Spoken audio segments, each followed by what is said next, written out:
Quatrième jour, bonjour, quatrième jour au sommet de l'élevage. Ce matin, nous allons faire une émission.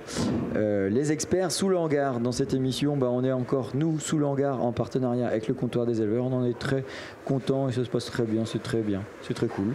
Je suis Jean-Baptiste de sous le hangar, je suis aussi agriculteur et je serai l'animateur de ce plateau. Ce matin, on va discuter autour du pilotage pour la reproduction avec une entreprise IoT et je vais demander du coup à Thomas de te présenter. Thomas, t'es qui ? Tu fais quoi chez IoT ? Donc bonjour à tous, Thomas Aubry en effet d'IoT, je suis directeur opérationnel au sein de la structure. Donc IoT c'est une nouvelle structure, un nouveau nom mais pas si nouveau que ça puisque beaucoup de personnes, beaucoup d'éleveurs connaissent depuis plusieurs années Medria Solutions où on distribuait une solution, on distribue d'ailleurs toujours une solution qui s'appelle Farm Life, des colliers connectés pour suivre en effet les chaleurs, la reproduction en élevage, la détection des vélages, c'est important, mais aussi la performance globale en suivant l'activité des animaux pour suivre la santé, l'alimentation, le bien-être. T'inquiète, détends-toi, on va rentrer dans le détail après. On a des invités, on a des éleveurs qui vont pouvoir du coup interagir avec toi. On a notamment Jean-Baptiste. Jean-Baptiste, t'es qui ? Tu viens d'où ? Salut, moi c'est JB, je suis agriculteur dans le sud de l'Eure, en Normandie. Et on fait des vaches laitières, des vaches allaitantes, un atelier de torion, des céréales et de la vente directe. Et je suis aussi agri-influenceur sur les réseaux. Trop bien. Voilà. Et puis on a Cyril. Et bonjour à tous, donc Cyril, donc salarié agricole, le futur éleveur sur ma ferme, pardon, dans les Hautes-Pyrénées. Pas encore patron, quoi. Voilà, pas encore patron, on va y arriver. C'est le matin, c'est tôt, ça va. Et donc éleveur, 85 vaches laitières et 250 brebis laitières dans les Hautes-Pyrénées. Ok. Comment vous réfléchissez la reproduction chez vous ? Insémination et on insémine nous-mêmes.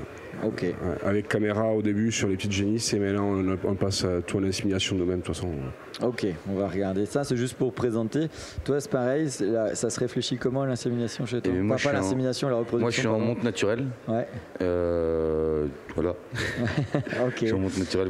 On verra si mais oui. L'information que va nous donner Thomas te fera un peu évoluer.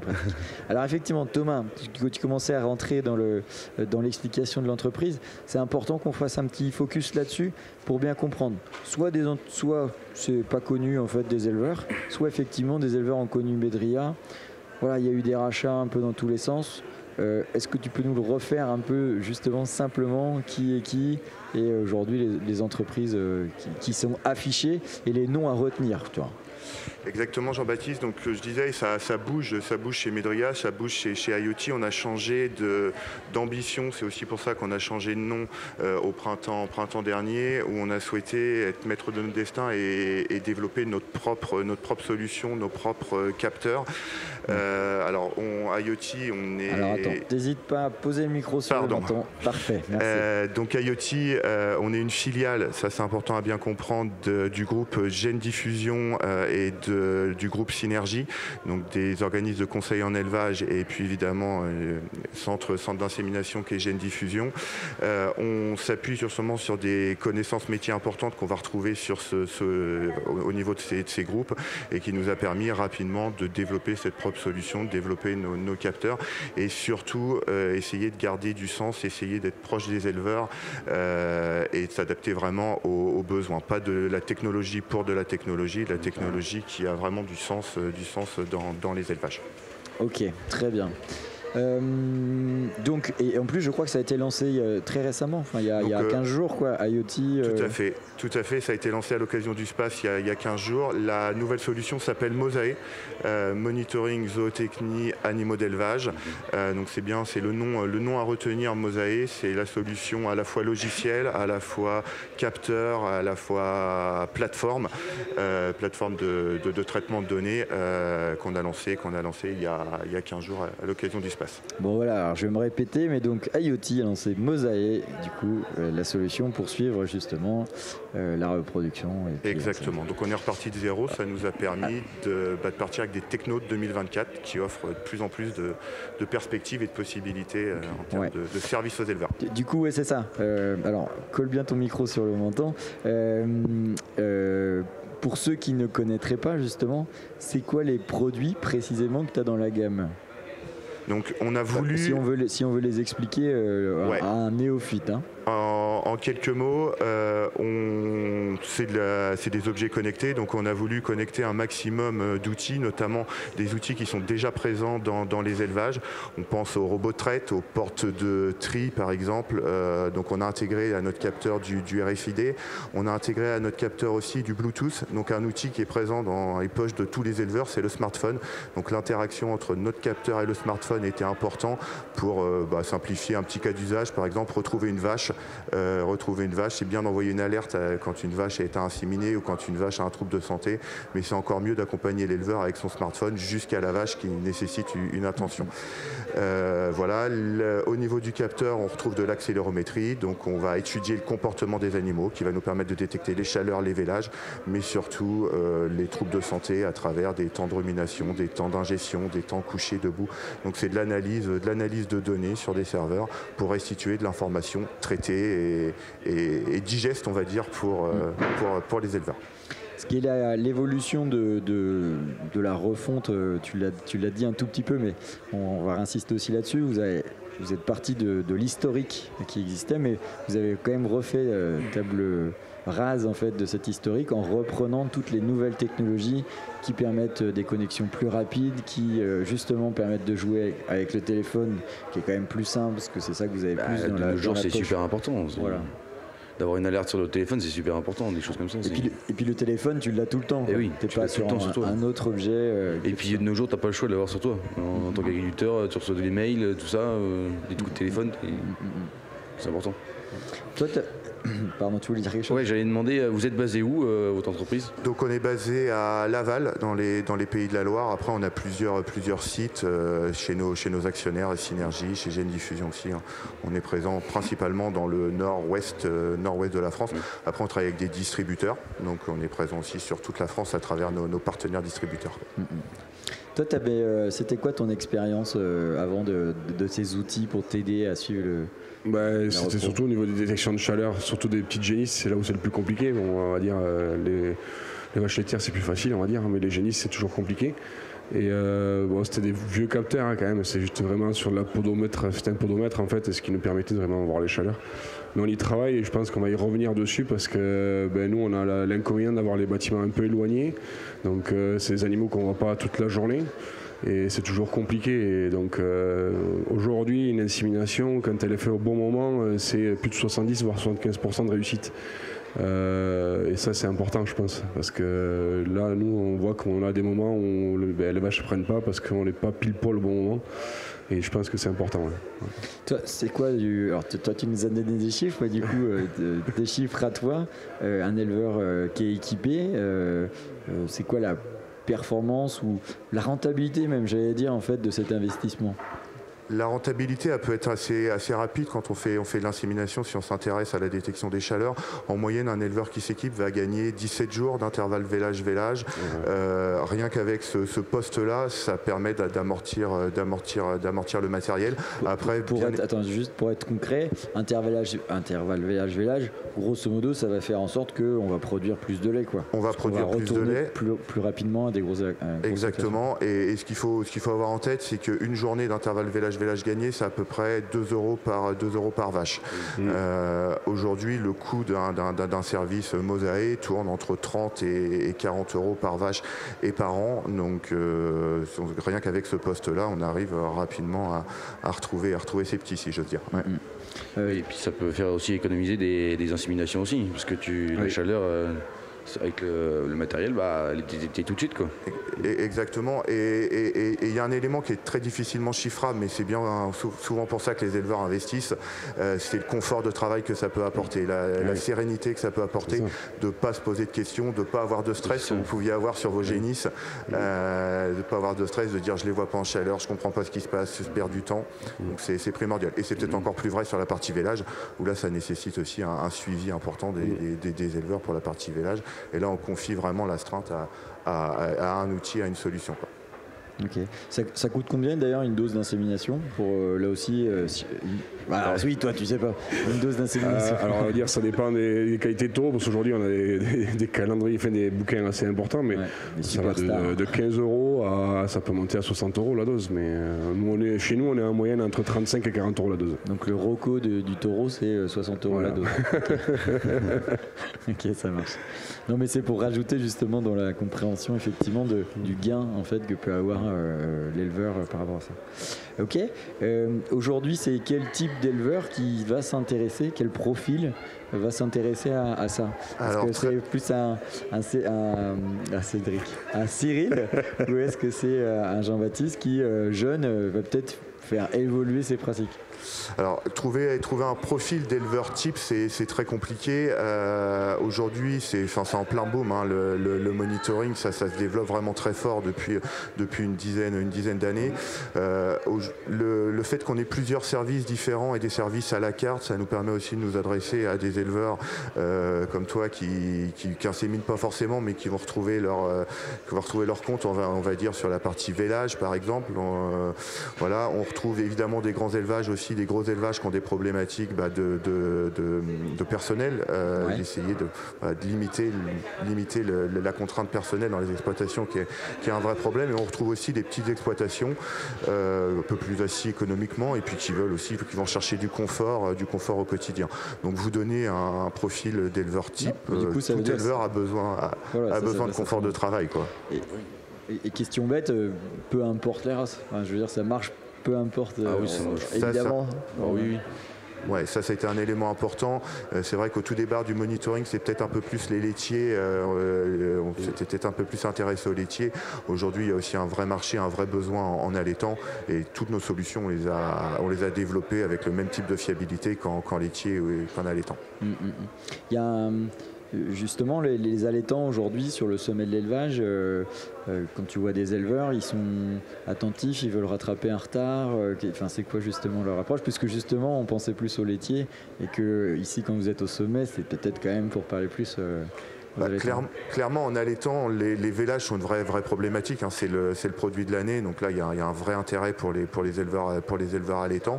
Et en effet, on se rend compte que les éleveurs allaitants sont pas du tout en reste. Et des fois, on pourrait penser que moins technique, mais pas tant que ça. On trouve vraiment des éleveurs allaitants qui cherchent à progresser, qui cherchent à s'équiper d'outils. Donc on trouve une population vraiment intéressante aussi auprès de nos éleveurs allaitants.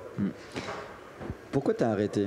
Pourquoi vous avez arrêté, vous? Ou ralenti, peut-être? Ralenti, et pourquoi voulez-vous revenir, quoi? En fait, c'est juste là, c'était une histoire un peu budgétaire au début, parce que les premiers modèles, ça coûtait quand même assez cher, et là, ça a beaucoup évolué.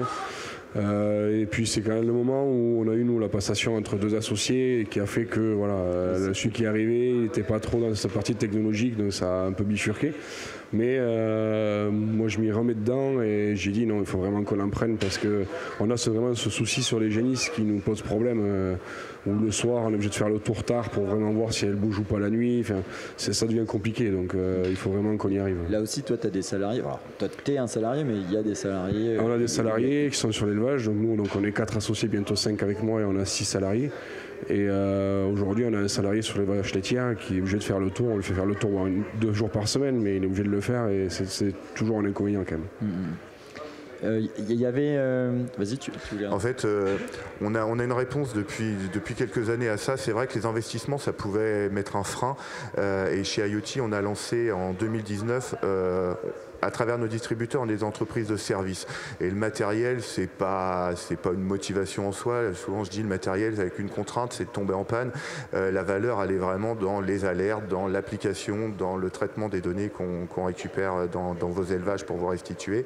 Et donc aujourd'hui, le matériel, on le met à disposition des éleveurs. Ça, c'est un élément important. Donc en fin de compte, c'est une souscription mensuelle au service qui peut évoluer. C'est ce que j'allais vous poser comme question, parce que nous, le système de caméra d'insémination, en fait, qu'on a, c'est un système en base un peu de location qu'on a donc tous les mois et qui nous a beaucoup aidé, surtout au départ pour apprendre vraiment à inséminer parce qu'on insémine nous-mêmes.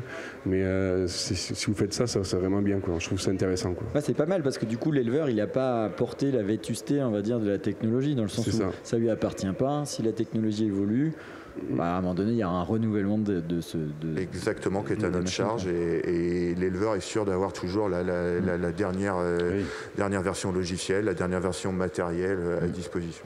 Je réinsiste un peu là-dessus, on est vraiment du coup dans un business model de stratégie d'usage.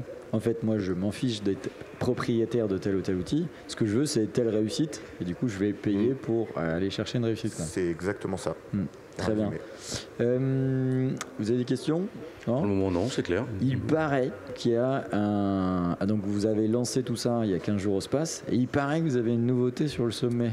Exactement, on a déjà une grande nouveauté. Alors, je vous passe, toutes nos solutions, ils sont évolutives à plein de niveaux. On peut faire des mises à jour logicielles de nos capteurs, on peut venir greffer de nouveaux capteurs sur nos bases.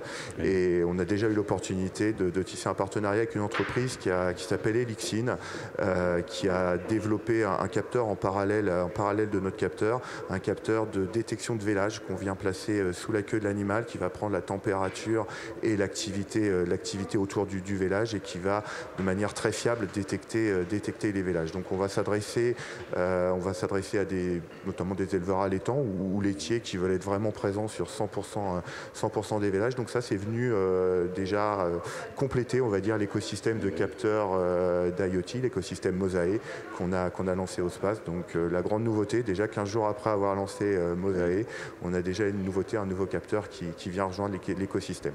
Et c'est un peu la continuité de la chose, quoi. C'est exactement la continuité de la chose. Voilà, ce qu'on veut, c'est offrir aux éleveurs vraiment des solutions qui leur correspondent. On s'est retrouvé aussi à travers des valeurs coopératives auprès d'Elixin, et c'est pour ça ça s'est fait tout naturellement. Un gros atout pour les éleveurs, c'est qu'ils n'ont pas à multiplier les infrastructures, les bases qu'on met dans leurs élevages. Ça, c'était aussi important pour nous de se dire une base peut communiquer avec des caméras, peut communiquer avec notre capteur collier, et puis maintenant ce capteur Vigivel qui est venu rejoindre l'écosystème Mosae. Ouais, 2 questions, parce qu'on arrive bientôt à la fin. Du coup, très concrètement, là, sur les capteurs de queue, si on fait un petit capteur de queue, capteur qui s'installe, capteur qu'on pose sous la queue. On se détend. En fait, du coup, tu équipes toutes les bêtes pendant la période du vélage? Alors, pendant la période du vélage, oui. En général, on équipe les animaux 8 jours avant, que les mettre sous surveillance vélage.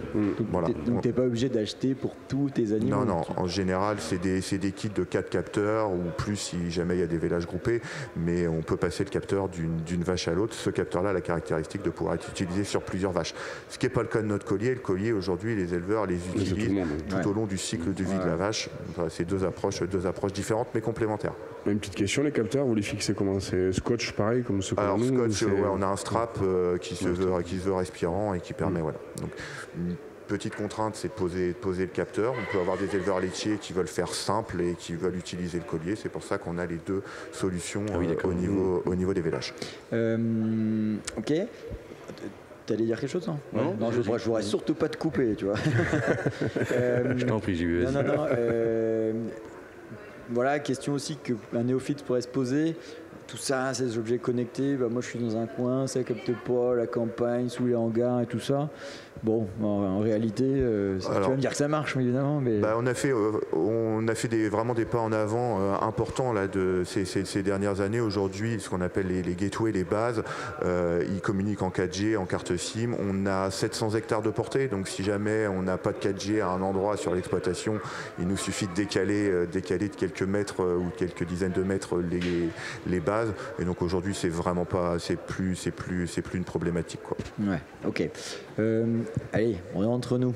Est-ce qu'il y a des petites autres nouveautés là qui sont dans les tiroirs qu'on pourrait peut-être savoir?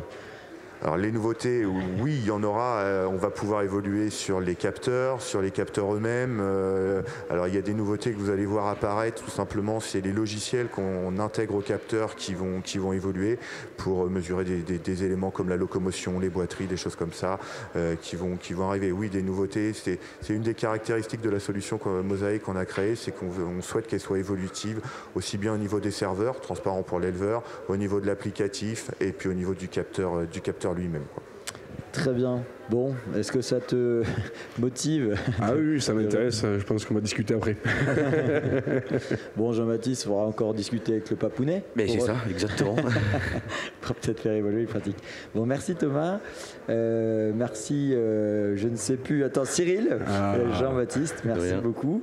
Si on veut vous retrouver encore sur le sommet de l'élevage, si pour les gens qui auraient vu l'émission aujourd'hui, rappelle-nous, tu es dans le hall 1, allez, c'est 91. Ouais, c'est assez facile. Hall 1, en plein milieu du hall 1. Voilà, c'est très bien. Merci beaucoup. Commentez, partagez, likez. Mettez-nous effectivement en commentaire, posez des questions, donnez-nous votre avis. Et puis le générique est lancé, donc ça veut dire que c'est fini. Merci. Allez, salut. Comptoir des éleveurs.